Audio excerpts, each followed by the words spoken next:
सहररे अवैध भाव में रहुथुवा बांग्लादेशी को धरी बांग्लादेश पठाउछि पुलिस। ए क्रमरे रविवार पुलिस पुणी 11 बांग्लादेशी को धरी सेमानकु निज देश को पठाइछि। पुलिस सूचना अनुसार समस्त 11 अवैध नागरिकों को FRRO माध्यम पुनः बांग्लादेश पठाउछि। सूचना अनुसार दक्षिण पश्चिम जिलार आंटी स्नाचिंग सेल 11 बांग्लादेश नागरिकों को धरिथिला। पुलिस उपायुक्त सुरेंद्र चौधरी कहते महिपालपुर चलता अभियान अनुଯାयी 11 बांग्लादेशी नागरिक बिना कौनसी वैध डॉक्यूमेंट्री होटेल रहुतबार सूचना मिलता।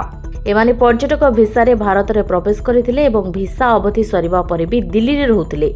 या पूर्व मध्य मंगलवार पुलिस दिल्ली रे अवैध भाव में रहुतबा बांग्लादेशी माँ पुओ को सेमानक देश को पठाइथिला।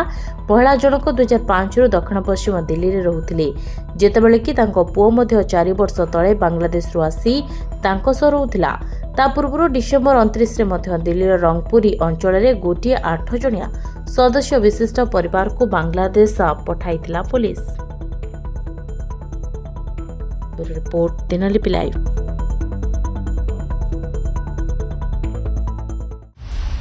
दिनलिपि लाइव को एबे ही लाइक शेयर सब्सक्राइब करंतु।